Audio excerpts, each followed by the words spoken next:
Okay, we are live, guys. Mariah Michael is here. Amanda Hannah Hanson Arnold. is Oh, here. okay. Hannah Arnold's here. Savannah Steig here.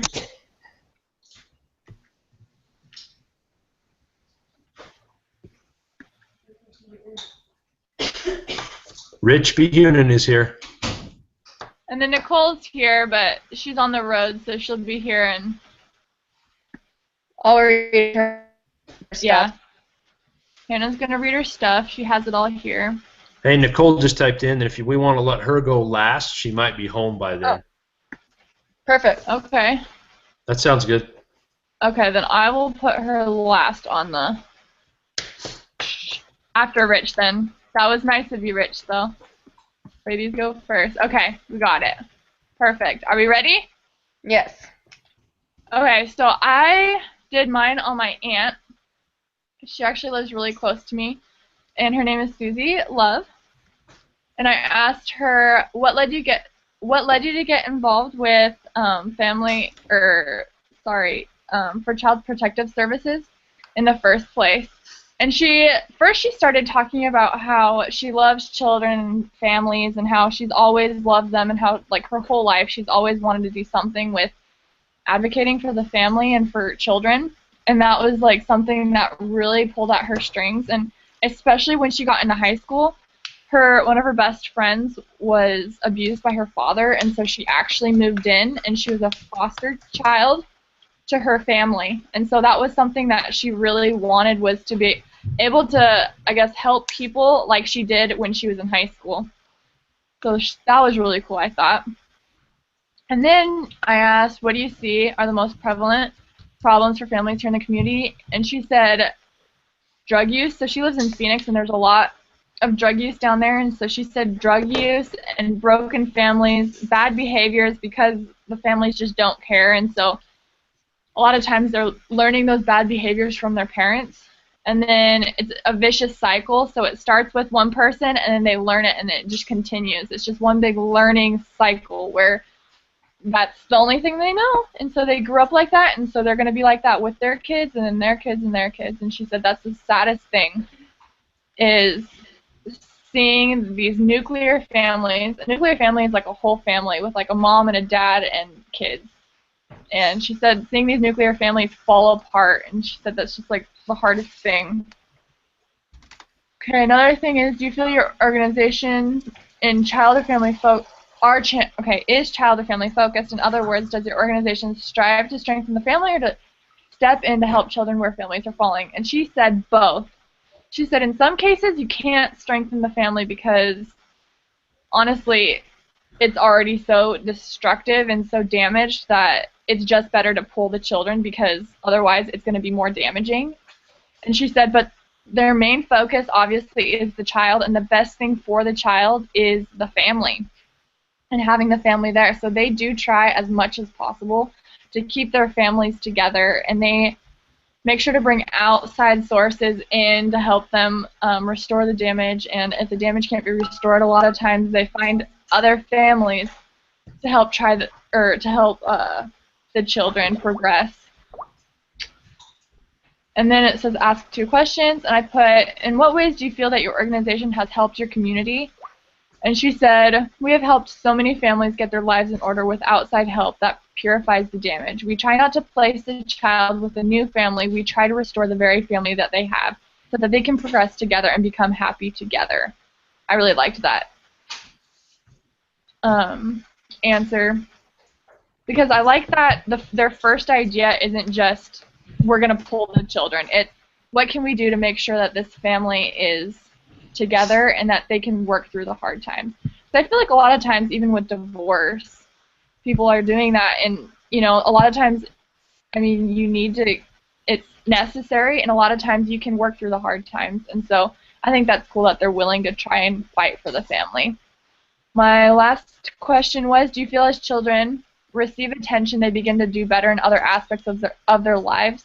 And she said, absolutely. They begin doing better in school, and they have now found that stability. Oh, okay, and they have now found that stability that they needed so that they could thrive. They have so much potential, but many times when families don't have that nuclear family, that foundation of security, there's a lot of uncertainty. Children seem to naturally search for a wholesome atmosphere, and when they don't find it, it can be damaging to them and their family. So that is my interview with my Aunt Susie. Yay! Woo! I think it's really interesting that even if all of the difficult times that the kids are having, the importance of the family is still top of the list. Mm-hmm.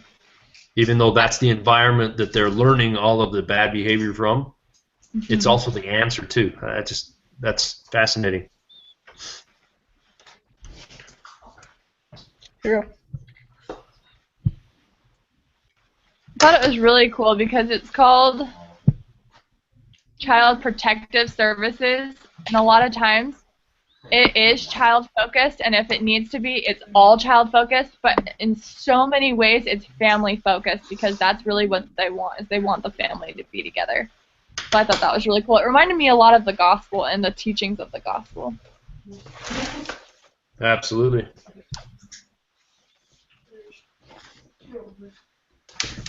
Okay, so who's next? Hannah, your turn. Oh.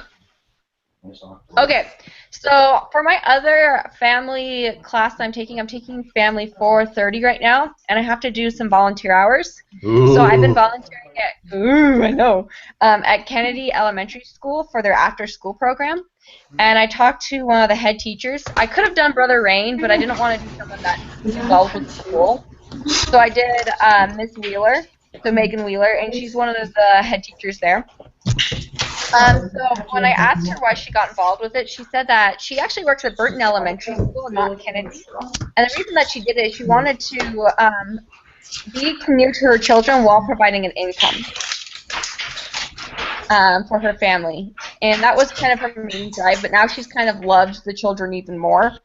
So that's why she's doing it. She saw that the most prevalent problems in Rexburg right now are poverty, mental illness, obesity, and the language barrier with certain families. And I thought the mental illness one was really interesting because we have parents who come in and who actually need the service of, what's it called again, of watching their child while they're at work until they can come back home and come to the school and pick up their children. But then you have parents who are battling like depression or anxiety or whatever, and they just don't want to be around their children. And so it's an interesting battle that they have with their families. I asked her, the next question was, how does this program help children and families locally? And she continued to say it provides a service to the family. For the parents, they ensure a safe place for their children to come after school, but they also make sure that the children are getting their homework done, they're doing fun activities, exploring the world, making sure that they're fed and taken care of. So when the children go home, the parents can spend time with the child rather than worrying about getting homework done. Because usually they try to get it turned in for the teacher, and the parents don't have to worry about that. It is more of a family-focused organization because it tries to get parents, when they do have time, to come in and volunteer. But they also work on supporting the parents and getting their child focused and done with homework, so they have a stronger relationship with the family, and they have time to focus on that rather than doing homework. The two questions I asked was, has the increased urbanization of Rexburg changed the dynamics of the children or family you work with? And she said she's been a teacher for the past 12 years, and more children are going to after-school programs or child care centers since more families are becoming dual-income parents. And she says there was always good and bad from that, but she's like, more of the children are not being in the home, and that can creates problems, and she is LDS, so she did have the LDS perspective on it. And then I asked if her program was a more preventative service or supportive service, and they said it was more supportive service because they're getting funded not only publicly but also by the parents. and they're supporting the family rather than preventing the children from going out and doing drugs or something like that. And that's my interview. Woo! That was a really good interview. It was cool, and honestly, like I had to do a similar thing to with the class a few weeks ago, so it was really nice because all I had to do was pull from what I had said a few weeks ago and had done a few weeks ago. That's awesome. I was like, yay! That's awesome. Sounded like the girl was really, I don't know, super open and nice about the questions that you were asking. She gave really thorough answers. I felt like that was really cool. Yeah, and it was really interesting because I never thought of the mental illness one. Yeah. But it makes a lot of sense when you look at it, because we had parents who they would come in and like work in the classroom and do their thing, and it'd be like 15 minutes before their child picks up, but then they'd still leave their child at the school for after school care. Oh, wow. It was interesting. It was really weird, actually. Crazy. Okay, so are you ready to move on? Savannah, are you ready? Yeah, Okay. sorry, I forgot I was going next. It's all good, no worries. Okay, so I decided I wanted to interview a counselor at WIC. Like, if you don't know what that means, it's Women, Infants, Children, and it's a program in most communities that helps women get basic food needs and stuff. And I know about it because I actually go to it myself, and many women who are married because they're young and in college and not as making a good income yet, they go to WIC for support. And so while I was there at my last appointment, I was able to talk to my peer counselor there about her experience working there. So for number one, like what led her to get involved with it, she said she wanted to make a difference and she wanted to help women and children meet their basic needs. And she also enjoys like nutrition education, so that was a nice job fit for her. So what she thinks the most prevalent problems for families here in the community. And she said something really interesting, that women not feeling like they can really accomplish things. Like one example that WIC helps with is with breastfeeding. So like new mothers, a lot of times they'll give up too soon on breastfeeding because it's too difficult. And then the baby misses out on a huge realm of like benefits because they're being fed formula instead, which it's okay to give baby formula, but there's definitely more benefits to breastfeeding. So she said that a huge problem is that women don't feel like confident enough to keep going, and so that's one good thing about her job, is that they help women with those situations. So how they help children and families locally. So they help them receive basic nutrition for free. They provide them like little WIC checks every month to buy things like fruits and vegetables, specific like things like peanut butter and beans for their protein, milk, eggs. They also provide women with education. So, like, for me, being pregnant, I'm able to go there, and I was able to have a free breastfeeding class. They also have, like, free, like, classes learning about baby behaviors, taking care of infants. It helps women feel more confident being mothers and caring for their families. And it also, like, they adjust the amount of food that they give the families depending on how many children they have in the house. So they give them a support system. One thing that I really like that they do there, that she's a peer counselor, which means that women who are new mothers, if they have problems like breastfeeding their children, they're able to call this counselor day or night, and she will like get on the phone or come over to their house and help them fix these problems, like help them like fix their baby's latch or something and learn how to successfully feed their infant. And so they do it for free for these women. So there's like no pressure to pay them or anything. So even if you're in a difficult situation, you still have that support. So she says that she definitely feels like it's child and family focused. It provides parents and children with nutrition to reduce hunger rates, which is a great thing to do. It takes a huge amount of stress off of families and ensures them that they'll be able to feed their children. And I asked her, my questions in addition were how she feels that the work that she does helps families in the long run. And she answered that reducing the stress of hunger, even in minimal forms, is reducing another risk on a family living happily and safely. It reduces the risk of abuse, neglect, divorce, and so many other things. So a family that's not hungry has one less thing to have to worry about that can put so much stress on them financially and even emotionally. Last thing I asked her was how like working for WIC helps her feel, like how it kind of helps her feel successful, and she says that it makes her feel great to know that she's helping families in the community.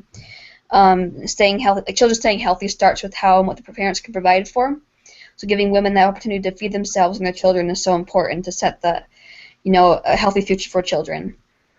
And yeah. That's so cool. Mm-hmm. I think it's cool that there's stuff like that where you can, like, as a woman, if you need help, that there are people there willing to help you. Mm-hmm. Because I've heard a lot about that breastfeeding one and how hard it really is, and people don't really think about it, and that it's very, very common to give up. I think it's cool. Yeah, as like someone, I'm going to be having my first baby in another month. And it's good to know that there's a support system there in case I need it. Because I mean, how expensive is formula right now? It's $30 for a tin of formula. So, I mean, if you're struggling financially, it's so hard to get that food for your baby. So they really support trying to get women to be able to feed them themselves without having to pay the extra money. Yeah, I was hearing like just like a big thing of formula only lasts a couple days or something crazy like that, and they're like so expensive. I couldn't even believe it. Yeah. So stick with it, Savannah, so you save a lot of money. It's also so good for the baby. I do not want to pay that money. Nice job, Savannah. Okay, next one. Are we ready, Mandy? Yes, I'm ready. Okay, can you guys hear me? we're ready to listen. Yep, we can hear you. Okay, so I think it would be best if I just read you the answers. But right now I'm living in Terrell Hills, Texas, and I just did an interview with the mayor of the community. So the first question was, what led you to get involved with the city council or the politics of this community in the first place? And she said, my parents always set a standard for giving back and passed that down to their 3 children. After serving 9 years on our local school board, I was asked to run for the Terrell Hills City Council. I had already served on both the Board of Adjustment and the Planning and Zoning Committee in Terrell Hills, so I thought I had some background that would help me be able to serve the city. Also, I am a lifelong resident of Terrell Hills, so I very much wanted to give back to the community. Number 2, what do you see are the most prevalent problems for families here in the community? For the most part, we are a very blessed community, very much like a small town. We have very little commercial property in our city, so we are basically a residential community. Our children are served by 2 excellent school districts, so they are poised to receive a very good education no matter where they live within the city. For some of our children, their challenges might be over commitment, which may not sound like much of a challenge. We do have a pocket of several apartments that where those children may need more adult supervision and even help with meals. Unfortunately, these families seem to be somewhat transient, and we have not really found a way to help them since they are only in our community for a short period of time. Number 3, how does the City Council help children and families locally? And she said, we try to hold events within the city to bring our community together. For years, we have had a very successful 4th of July parade and picnic. This year, we added a national night out at City Hall in October, a Christmas parade, and visit from Santa at our park and playground, and we are going to have an Easter egg hunt. Let's see, number 4, do you feel your organization is child or family focused? In other words, does your organization strive to strengthen the family or to step in to help children where families are failing? And she said, our city is definitely focused on families. We are a multi-generational community where grandparents, parents, and children choose to stay and come back to give their children the same community and family experience they had when they were growing up. As such, we haven't faced having to step in for failing families to my knowledge. And then the 2 questions I asked were, what social services exist in our community for families in need? And she said, we don't have any social services in our community, but our police and fire personnel are well versed in getting help if or when the situation arises. And then, what is being done to support children in the community who have disabilities, been maltreated, or abandoned? And she said, while I would like to think that this is a rare occurrence in our community, realistically it happens. Again, our police and fire personnel are trained to look out for the children in our community and will help if or when the situation arises. And that was my interview. That is so cool. Are you from a small town in Texas? Is that why they don't have any, like, what was it? What did you say, like a children, like protective service or something like that? Are you from a small town? Yeah, it's a really small town in Texas. Awesome. That's really cool. That's awesome. Nice job, Mandy. Hey, Mandy, I didn't know that Texas had anything small. Oh. Neither did I until I moved here, but... So how big is your town? I actually don't know. I know that it's a lot smaller than most of the surrounding towns, but I don't know the population or anything. I only moved here a couple months ago. Cool. Have you ever been to Rexburg? Oh yeah, I went to school in Rexburg for a year, and I'm planning on coming back in the fall. So. Is it about that size, or is it like smaller, bigger, what?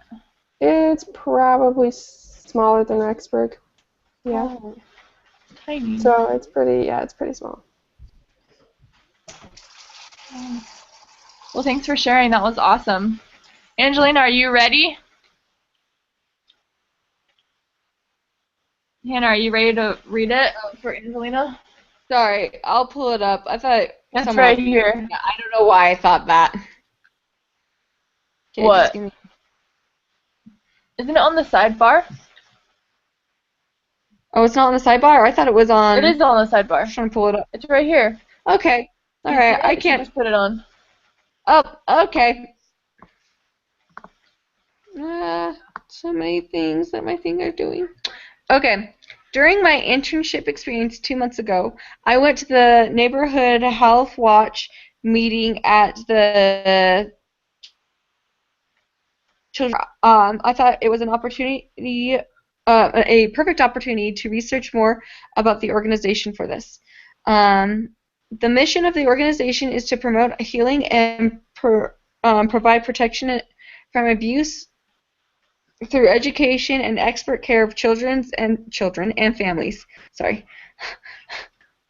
Okay. Sorry, someone added and then like.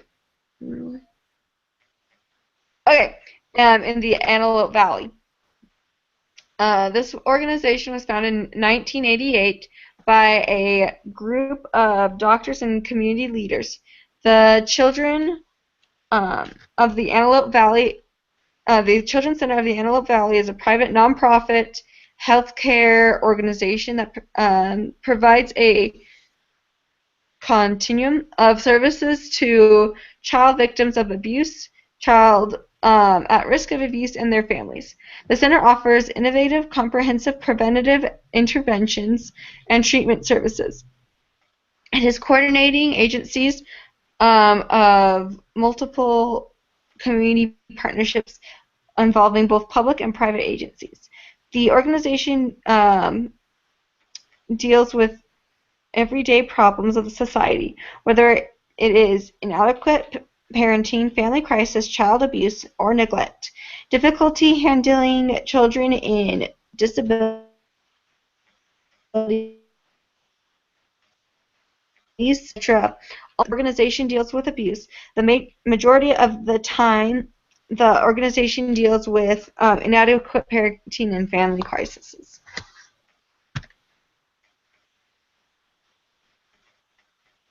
Okay. Oh, and then it looks like I got more.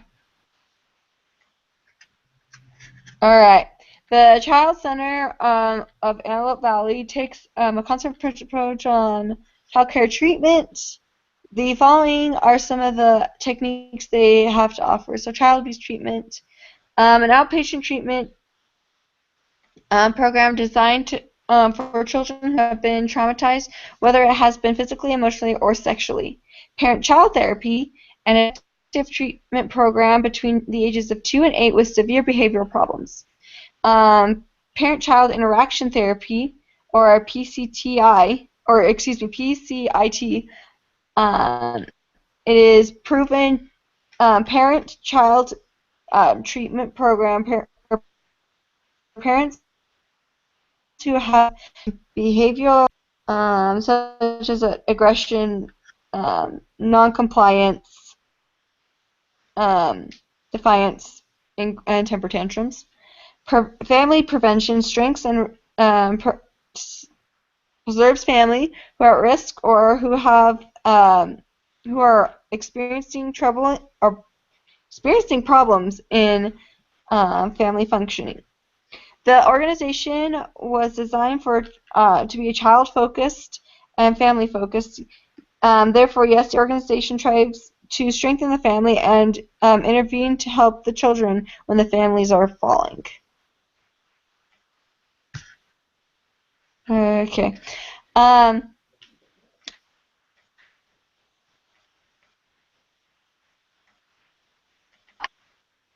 Active is the constantly networks and partners up with a variety of organizations such as Family First, AV Hospital,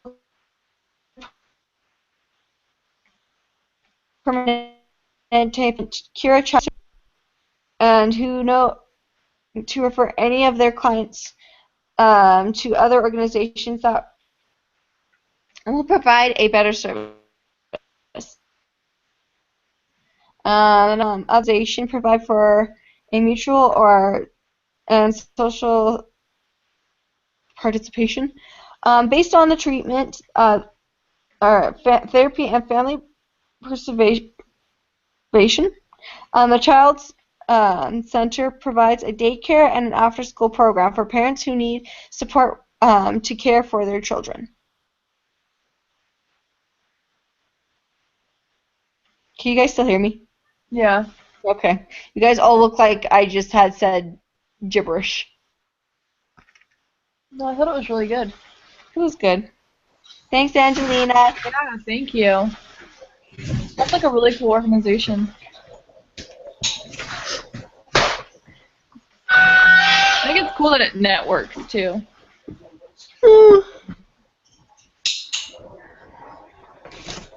Okay, next. We're on Courtney. And hi, Nicole. Welcome. Okay. Can you guys hear me? Yep. Okay. So I did my interview with someone from the Department of Health and Welfare. They didn't. They had to do a quick phone call with them. They didn't talk for very long, so the answers were kind of short. But this is what I got. So what led you to get involved with the Department of Health and Welfare in the first place? They said that they wanted to help others in the community get the resources they need.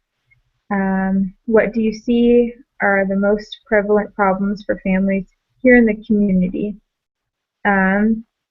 People don't know what the resources are out there to help them, and they're not educated on what the government can give them to support them with. How does the Department of Health and Welfare help children and families locally? She said it helps them get medical insurance, food, and other government support, such as Medicaid, WIC, and food stamps. And then, how do you feel your organization is child or family focused? In other words, does your organization strive to strengthen the family or to step in to help children where families are failing? They said yes. They feel that the organization is child or family focused, and they provide medical and food support to struggling families.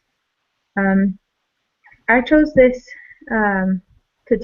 this Department of Health and Welfare to talk about because when I was pregnant with my daughter, I actually got on Medicaid because my insurance was from out of state and they didn't accept here in Idaho. And then it was really nice because it actually paid for all my doctor's visits, and then when I had my daughter. It paid for all the hospital bills, so that was really nice. And then now she has medical insurance all the way up till she's a year old. So that's been a huge blessing for us, for our financial support and all that. So it's been a great support that the government has to use when you need it. So That's really cool that you're like able to, what's it called? Like that you did something where it like pertains to yourself, you know?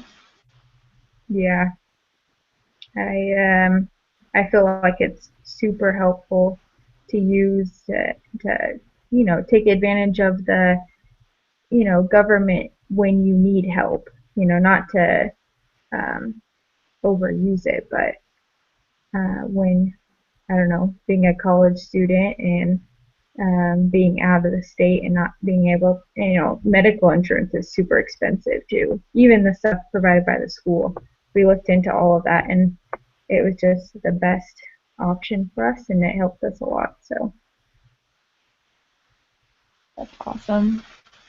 Thank you for sharing, Courtney. Yep. That was awesome. Hey, Rich, it's your turn. Are you ready? Or I guess if you want ladies first, Nicole could go. Okay, Nicole, it's your turn. Okay. Let me go to my questions real quick, or my interview. Okay, so I already typed out what led my old boss, Karina, to get involved with. It's called the FTC, and they do like mentally disabled, how do I even explain this? So they have like a bunch of homes and like a day program for mentally disabled adults. So it's anyone from like 18 to like 60, I think is what it is.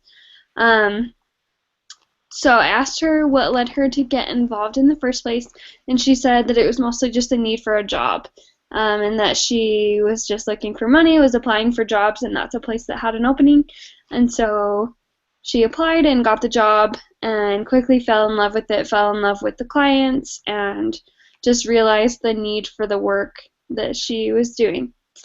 So then I asked her, what did she see, or what do you see are the most prevalent problems for families here in the community? And she said that families here, so I guess for a little background, what she meant when in her answer was that she was talking about like families of the clients. So she said families here don't have all the resources or finances to take care of mentally disabled children or adults. Many of them are parents of these clients and are old themselves and can't take care of their disabled children and provide for them with like insurance, taking them to appointments, or even just daily needs like toileting or being able to help them out of bed, because many of them are physically disabled as well.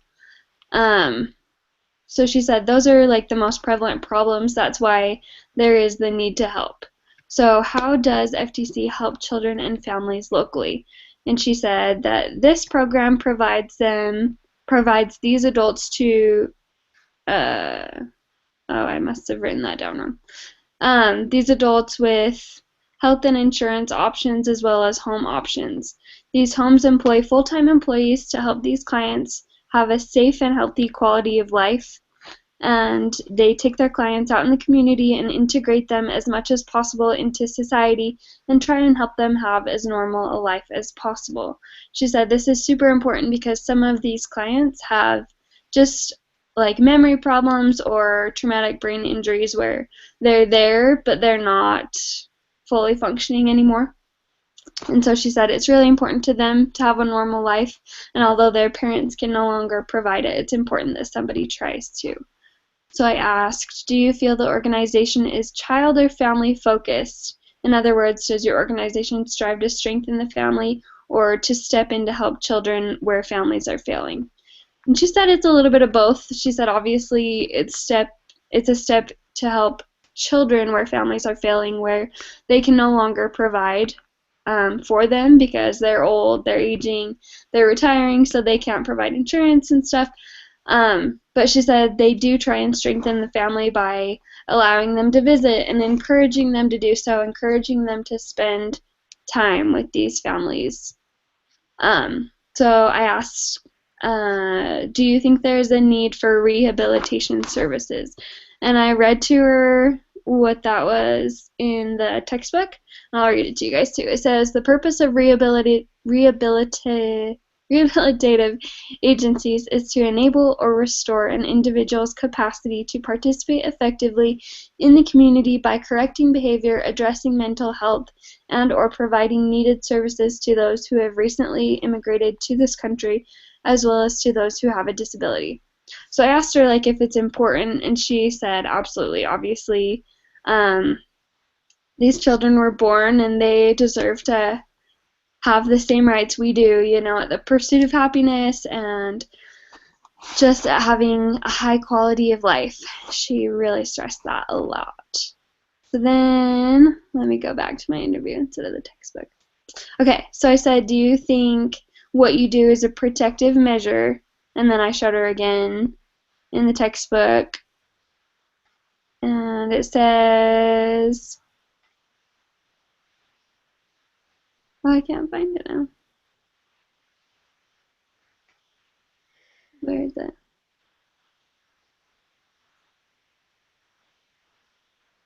Anyway, she said that, yeah, she thinks it is a protective measure just because they're protecting them from any harm that would come from them if it were neglect or if it were just not having their needs met. Everybody deserves that.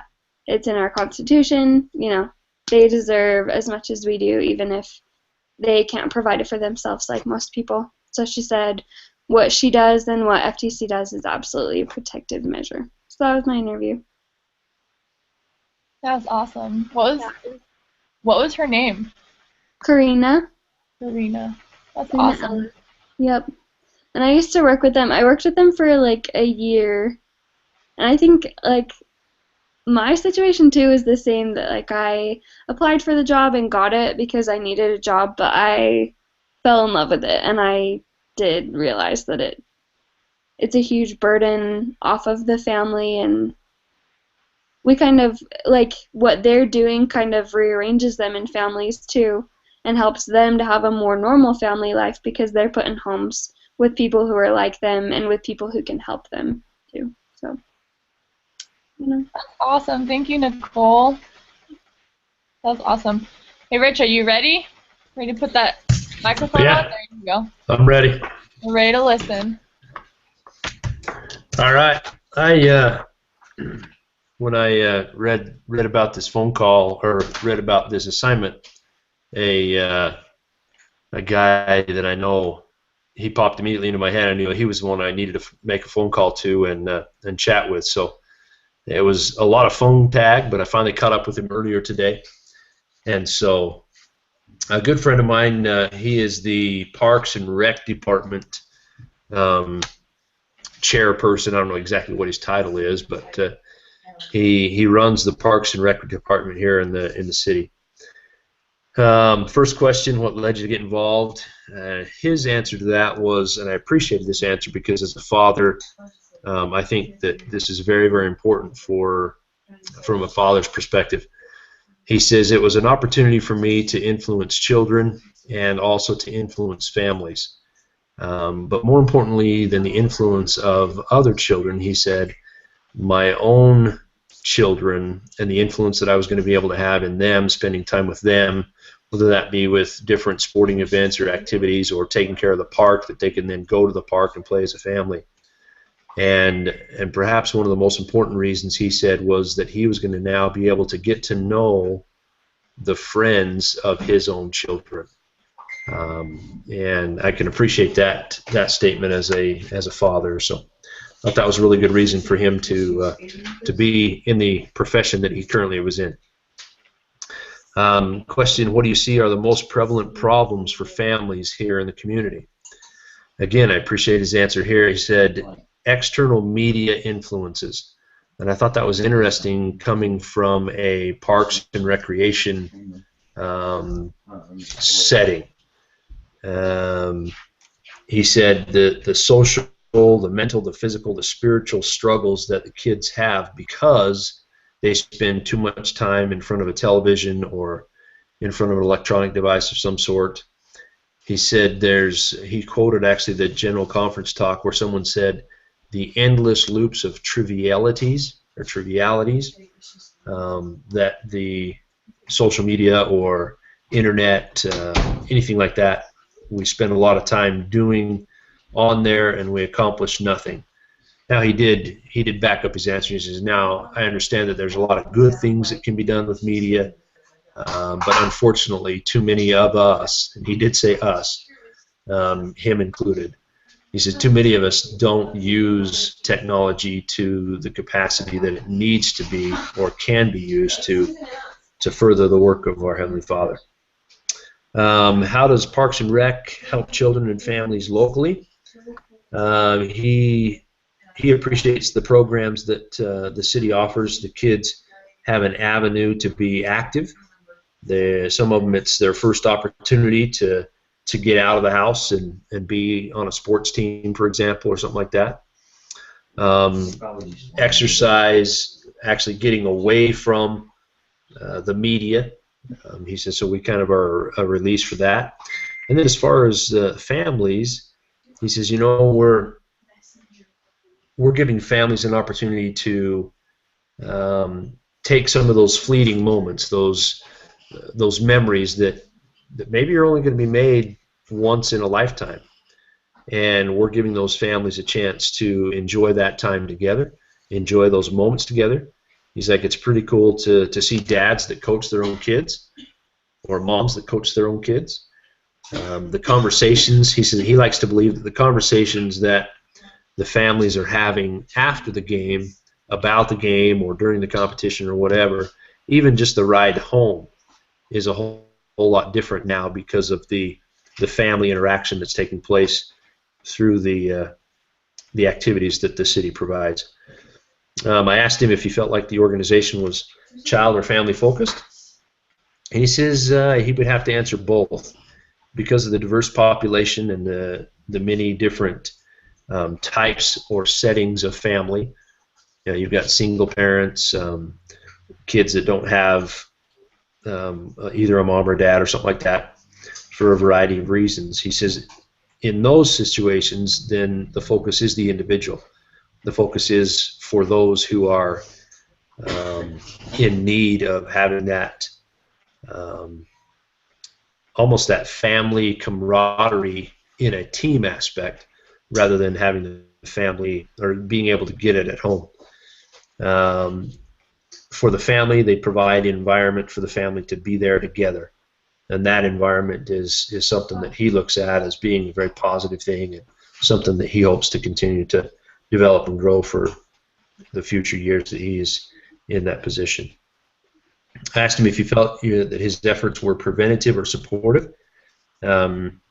He said it was preventative because it's providing a team environment for the kids to, instead of being all alone and not having anybody to count on them and going down the depression side of things and leading to potential suicide or whatever. It was providing that team environment so that the kids could have somebody count on them and they could feel a part of something. And my final question for him was, in what ways do you feel your programs lessen the stresses and strains of life?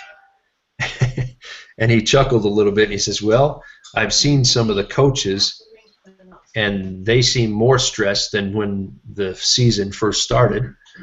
But at the same time, I feel like we lessen the stresses and strains because of the exercise and the activity that we offer to children, offer the kids. Get those endorphins released into the brain, burn off the stress, and provide that environment for the families to have an enjoyable activity at the park in a low-stress environment. Now, I understand. I've been around it long enough to see and hear and even be a part of the Little League banter. And some people say that there's high-stress environment there. I would have to agree with some of them. But for the most part, the kids having a good time, slapping fives with their buddies after they just struck out. I mean, they're just there for the treats anyway. So anyway, it was a great interview. It was giving me a good opportunity to talk to a good friend of mine. So that That's was my awesome. interview with the Parks and Rec dude in Shelley, Idaho. Woo-hoo! Thank you, Britt. You're from Thanks about Shelley? everybody. I am from Shelley. That's where my in-laws are from. So we were out there a lot. a lot. That's cool. Who's your in-laws? The Huntsmans. There's a lot of them down here. Yeah, I know that there's like one that they're like super rich and have a house on the river, and then that's not my in-laws. My in-laws, they live out like south of Baseline. South of Baseline? Mm-hmm. Is Like your almost. is your father-in-law the bishop? Yep. Casey? Yep. That's him. I know him. He's a good guy. Yeah. He is a great guy. You Cool. married into a great family. Yeah, I did. I'm lucky. Thanks. And to a great town, too. I know. I love it. Yeah. Shelley's great. Anyways. Anyways, same time next week, guys. Yep. Sweet. Okay. Sounds I don't good. think we have one next week, do we? Yeah. Oh, no, we have don't? one. We don't. Oh, weird. We'll have one if we want to, because we have to like make a website and everything, but it's not. Oh, yeah, that's right. We I think we probably should at least meet for a few minutes. Yeah. Let's do it just in case. And then But I the think next weekend. What? Hey guys, I really gotta go. Okay, can we? I'll just message you guys on the discussion board. There's kind of an emergency going down downstairs. Yeah, no worries. Okay. And then the next week after that, that's when my wedding is, and so if we could move it to a different day, that would be really nice. Well, and I was thinking the website or whatever is due like at the end of the week or whatever, like Thursday or Friday or something, and so we might want to meet earlier because we have to like come up, we have to like create a website and find research for it and stuff, and I don't know if we'll have time to do that if we meet on Thursday, you know? I don't know. What if for the rest of, I don't know, what if for the rest of the semester we met on like Wednesday at 9 or something like that? Yeah. Yeah, I think if we just go to the discussion board, we can all like figure out a time that works for us. Okay, let's plan Wednesday at 9 and then discussion board if there's issues or discrepancies or challenges with that time. Okay, sounds good. Great. See you guys later. Okay. Thanks, y'all. Bye. Have a good night. Bye.